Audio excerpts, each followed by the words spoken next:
The first light of day draped the horizon in a crimson veil as the old man prepared his boat. His hands, calloused by years of toil, carefully tied the worn ropes. Inside him there was both hope and the quiet patience that years had taught him. Today was like the final preparations of a weary warrior awaiting his greatest battle. The boat glided gently into the water. The old man, rowing with careful strokes, surrendered himself to the embrace of the sea. He was alone now. Only the wind, the whispers of the waves, and the endless emptiness of the sky accompanied him. The open sea was calling him. In the middle of the ocean, movement stirred on the horizon. The water rippled suddenly. A massive swordfish, its silver scales glistening under the sun, surfaced. The old man's heart pounded. The encounter he had waited for years was now unfolding before his very eyes.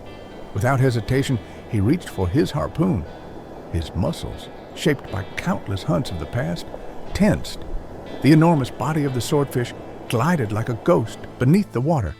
The old man summoned all his strength and hurled the harpoon. The harpoon struck the fish's shimmering body. The swordfish thrashed wildly, sending violent waves across the water. The old man knew this dance well. The fish would flee, it would resist, but he would not give up. The fish began to drag the boat. The open sea suddenly turned into an abyss. As the sun set, the sky was painted blood red. Night was approaching, and winds whispering of a coming storm swept across the ocean. When the storm broke, the old man clung tightly to the edge of the boat. The howls of the wind merged with the thrashing of the fish. The old man refused to surrender, but in the darkness of night, victory and defeat blurred into one.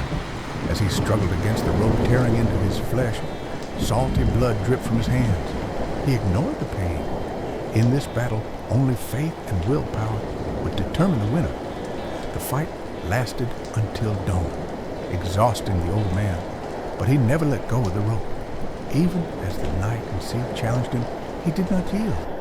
As the sun rose, the fish finally gave in. Both were spent. The old man accepted his victory in silence. He was exhausted, but proud. He pulled the fish alongside the boat, securing it tightly with ropes. It was the greatest triumph of his life. But the sea had not given him a gift. It had prepared yet another trial. Soon, shadows appeared beneath the water, sharks, silent, hungry, and ruthless. They had come to share in the old man's victory. His eyes widened in fear. He was exhausted, but the battle was not over yet. The vast ocean was challenging him once more.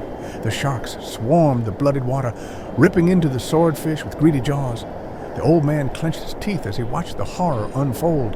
The harpoon was his only weapon. He grabbed it and struck the sharks.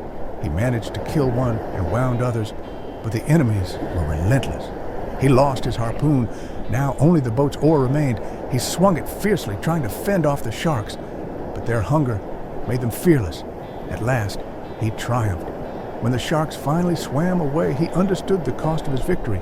He lifted the oar in the air, but it was not a sign of triumph. It was a symbol of despair. The shore finally appeared. It was time to return home. But he was not bringing back victory, only sorrow. When he reached the land, only the skeleton of the fish remained. The glorious catch had become nothing but a fading dream. He fell to his knees, staring at the ruins of his great effort. He clenched his fists, his eyes welling with tears. In that moment, not only the sea but life itself had defied him. A vast emptiness filled him. Leaving his boat on the shore, he walked away in silence. Had he won this battle, or had he lost? He did not know. He walked the stone path toward the village. Each step weighed heavy with the burden of his struggle. The villagers gathered at the shore, marveling at the massive skeleton. But the old man did not see their awe-struck gazes. He walked on, never looking back. Finally, he entered a bar. He quietly ordered a drink. As he lifted the glass, his eyes were distant. Today, the sea had given him everything and taken everything away.